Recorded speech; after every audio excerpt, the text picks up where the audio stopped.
भगवान महावीर के शासनकाल में अनेकों सुश्रावक और सुश्राविकाएँ हुई। उन्हीं सुश्राविकाओं में से 16 सतियाँ भी हुई। 16 सतियों में से थी एक महासती सुभद्रा।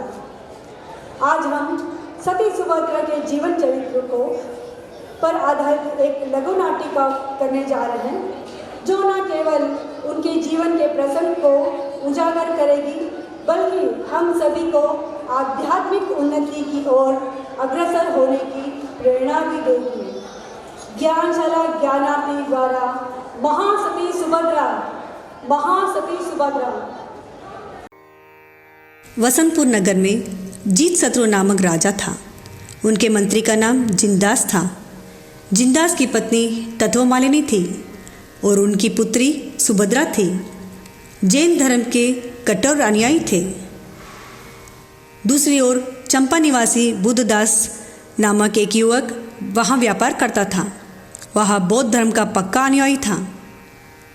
ज्यों ही सुभद्रा कुमारी विवाह योग्य हुई, उसके माता पिता उसके लिए योग्य वर की खोज में जुट जाते हैं। देखिए आगे का दृश्य।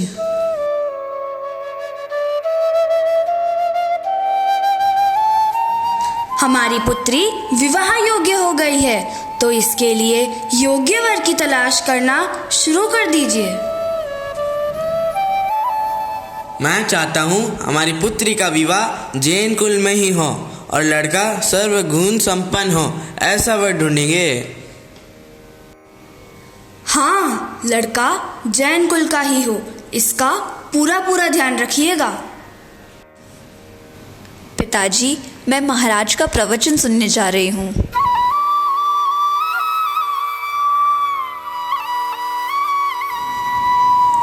क्या बात है बुद्धराज, कहाँ खो गए हो? देखो वो कन्या कितनी सुंदर है। मैं उसके रूप लावण्य पर मोहित हो गया हूँ। मैं तो इसी लड़की से विवाह करना चाहूँगा। मैं इस लड़की के बारे में पूरा पता करके आता हूँ। यह कन्या जैन कुल से है। यह सिर्फ जैन धर्म को ही मानने वाली है, पर तुम तो बौद्ध धर्म को मानने वाले हो। यह तो मुझे असंभव लगता है। तो क्या इस कन्या को पाने के लिए मैं अपना धर्म छोड़ दूं, जैन बन जाऊं?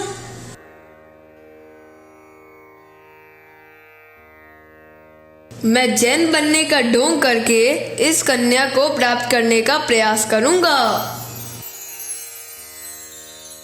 दूसरी तरफ साधुओं के ठिकाने बुद्धदास प्रतिदिन जैन साधु के दर्शन करने जाता था और व्याख्यान भी सुनता था।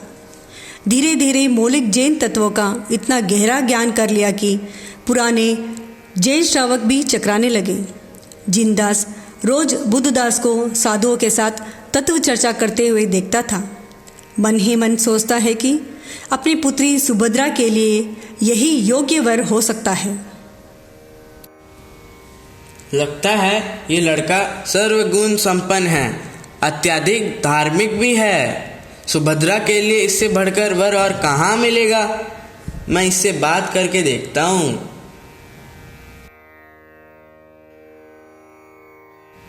आपका नाम क्या है? आप क्या करते हो और आप कहाँ रहते हो? मैं यहाँ समाई करने आया हूँ, ना कि सांसारिक बातें। आप एक बार भोजन के लिए हमारे घर पधारे। हाँ, जरूर आऊँगा। पधारिए, भोजन तैयार है। आज अष्टमी है। 14 नियम चितारते वक्त मैंने 3 द्रव्य ही रखे हैं, दाल, रोटी और अचित पानी।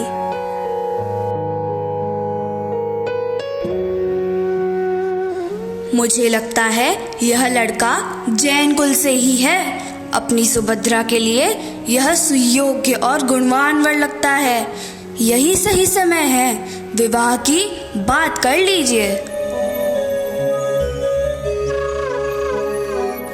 बेटा बुद्ध, तुम्हारी धार्मिक निष्ठा देखकर मुझे बहुत अच्छा लगा। मैं चाहता हूँ मेरी कन्या सुभद्रा का विवाह तुमसे हो जाए। जैसी आपकी इच्छा। जैसे ही बुद्धदास की स्वीकृति मिलती है, उनके परिवार में खुशी की लहर दौड़ गई। दोनों का रिश्ता पक्का कर दिया गया। शुभ मुहूर्त में उनका विवाह संपन्न हुआ। विदाई के समय माता पिता ने पुत्री को शिक्षा दी कि अपने धर्म पर अडिग रहना, साधु साधुओं के प्रतिदिन दर्शन समय करना, अपने कर्तव्य का पालन करना। इसी के साथ सुभद्रा विदा होकर ससुराल पहुंच जाती है। प्रणाम माता जी। जय जिनेंद्र। ये जय जिनेंद्र क्या होता है? हमारे घर में ये सब नहीं चलेगा। भले ही मेरा विवाह बौद्ध कुल में हुआ है, पर मेरी जैन धर्म पर अपार श्रद्धा है। मैं आजीवन जैन धर्म का ही पालन करूंगी। बहू रानी, एक ही घर में दो धर्म नहीं चलते, इसीलिए जैन धर्म को छोड़कर बौद्ध धर्म स्वीकार लो, नहीं तो तुम्हारे लिए कठिन होगा। मुझे अपने धर्म पर पूरी आस्था है। धर्म आत्म कल्याणकारी है। स्वयं इच्छा के बिना किसी के कहने से बदली नहीं जाती है।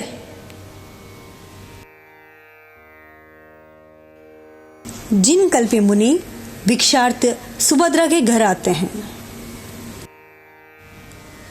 मथेन वंदामी, मैं सभक्ति शुद्ध आहार की भावना भाती हूँ। जैसे ही सुभद्रा ने आहार देखकर सामने देखा, मुनि की आंखें सूजी हुई थी। आंख से पानी गिर रहा था। मालूम होता है आंख में कुछ फूस गिर गया है। सुभद्रा उनकी वह तीव्र वेदना देख नहीं सकी। वह निकालती भी कैसे? पर भक्ति के उद्रेक में अपनी जीभ से तत्काल वह तृण फूस निकाल देती है। फुसका निकालते वक्त सुभद्रा का माथे का सिंदूर मुनि के ललाट पर लग जाता है। मुनि के ललाट पर लगे हुए सिंदूर को देखते ही सुभद्रा को भान हो जाता है कि उसे कोई भूल हो गई है। यह दृश्य सुभद्रा की सास देख लेती है।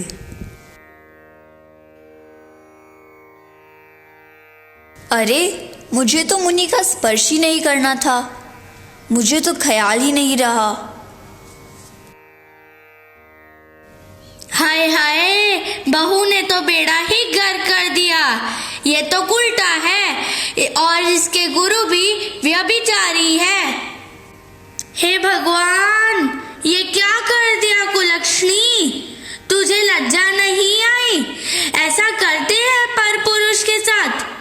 कहाँ तुम जैन धर्म की अनुयायी बनी फिरती हो? यही है तुम्हारे जैन धर्म के संस्कार? ऐसा होते हैं तुम्हारे जैन मुनि? हे शासन माता, सासू जी के मन में यह विचार कैसे आ गए? मैंने तो अपने पति के अलावा किसी पर पुरुष का स्मरण तक नहीं किया। यह तो हमारे जैन मुनि हैं, हमारे गुरु हैं, पूजनीय हैं। फिर इनके साथ मैं कैसे? हे शासन माता, मैं प्रतिज्ञा करती हूँ, जब तक मेरा यह कलंक नहीं उतरेगा तब तक मैं अन्न जल ग्रहण नहीं करूँगी।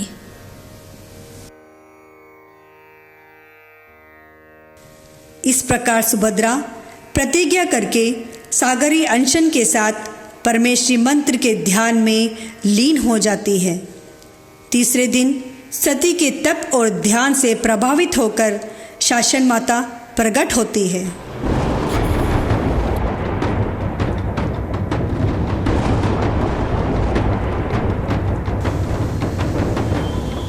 हे सुभद्रा, तुम महासती हो। तुम सच्ची पतिव्रता और धर्मनिष्ठ हो। ईर्ष्यावश कलंक लगाने वाले सब झूठे हैं। तुम्हारे तप और ध्यान से मैं प्रसन्न हूँ। बताओ, मुझे कैसे याद किया? हे शासन माता, मैं किसी को भी दुख देना नहीं चाहती। मैं तो सिर्फ इतना चाहती हूँ कि असत्य आरोप का बोझ मेरे सिर पर से हट जाए। हे महासती, मैं इस झूठे कलंक से तुम्हें जरूर मुक्त करवाऊंगी। एवमस्तु, एवमस्तु।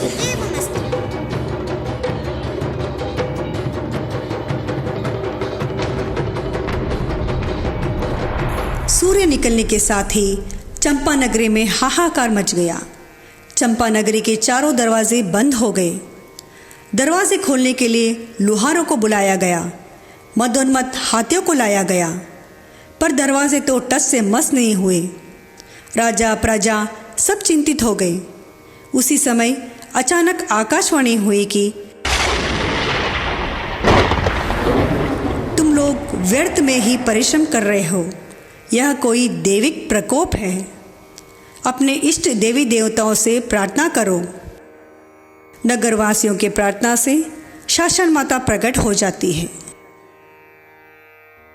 इन मुख्य दरवाजों को खोलने का एकमात्र उपाय है कि कोई सच्ची पतिव्रता सती कच्चे धागे से चांदनी बांधकर कुएं में से पानी निकालकर दरवाजों पर छिड़केंगी, तभी ये दरवाजे खुलेंगे।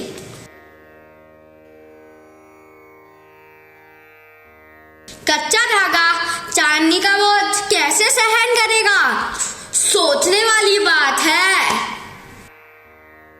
पक्का ही किसी साधु या सती पर झूठा कलंक लगाया गया है। सुनो सुनो सुनो, राजा ने उद्घोषणा करवाई है कि कोई भी पतिव्रता स्त्री यहाँ पर आओ और इस रोती हुई नगरी को त्राण दो। जो भी कुल स्त्री यह उपकार करेगी उसका इतिहास युगों युगों तक अमर रहेगा, युगों युगों तक अमर रहेगा।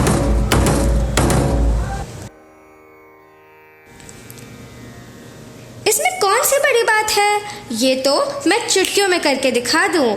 ये मेरे बाएं हाथ का खेल है। अरे ये काम तो बहुत कठिन है, नामुमकिन सा लग रहा है। अगर मुझसे नहीं हुआ तो किसी से भी नहीं होगा। इस कच्चे धागे से कैसे होगा? सब सच ही कह रहे हैं। यह तो सचमुच बहुत कठिन कार्य है। ये तो कोई नहीं कर पाएगा। इस उद्घोषणा को सफल बनाने के लिए सर्वप्रथम राजरानियां, सेठानियां आदि आई। धागे और चालनियों से कुआं भर गया। यह निराशा भरा दृश्य देखकर राजा ने पुनः घोषणा करवाई। सुभद्रा ने अपनी सास से अत्याग्रह करके आज्ञा लेकर कुएं के पास पानी निकालने जाती है।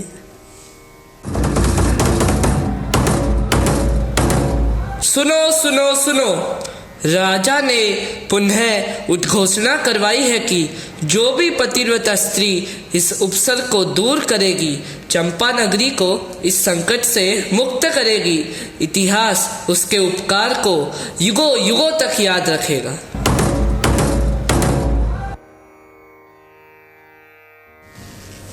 माताजी, सारी नगरी त्राही त्राही पुकार रही है।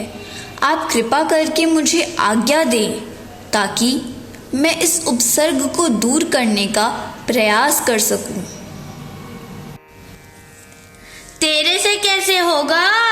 तूने कल तो साधु के साथ कुकर्म किया था और आज महासती बनने तैयार हो गई। चुपचाप घर के अंदर बैठ जाओ।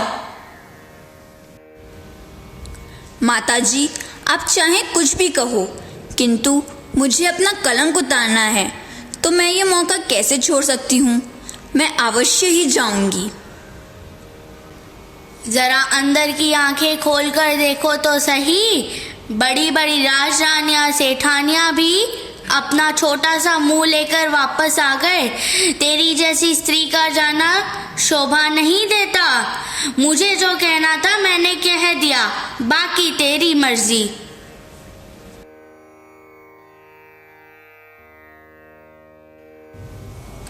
ये कलयुग है, घोर कलयुग। आजकल ऐसी सतिया ही बेड़ा पार लगाती है। देखो तो सही इस औरत को जो आज सती बनकर कुएं से पानी निकालने आई है। ओम ह्रीं नमो अर्हन्ताणम, ओम ह्रीं नमो सिद्धाणम, ओम ह्रीं नमो आयर्याणम, ओम ह्रीं नमो उवज्झायणम, ओम ह्रीं नमो लोए सव्वसाहुणम। ऐसो पंच नमोकारो सव्वपाव पणासणो, मंगलाणंच सव्वेसिम परमं हवै मंगलम।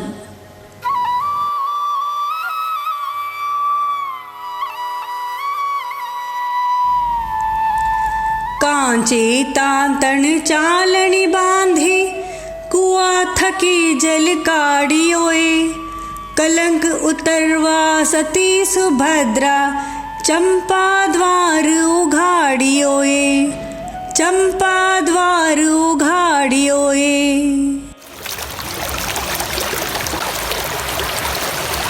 जय हो सुभद्रा सती की जय हो। जय हो सुभद्रा सती की जय हो।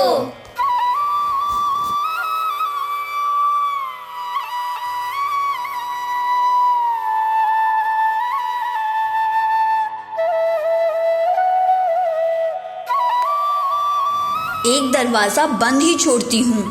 भविष्य में कोई सती होगी, वह इसे खोलकर अपना सती होने का परिचय दे सकेगी।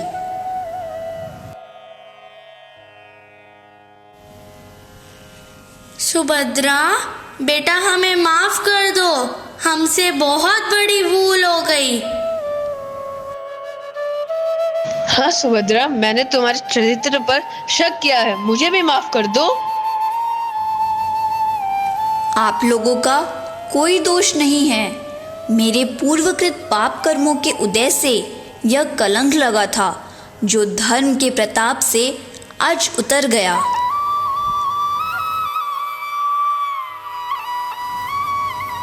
आप सबसे मेरी यही विनम्र प्रार्थना है कि आप लोग धर्म के रहस्य को समझें और धर्म को अपनाकर अपनी आत्मा का कल्याण करें।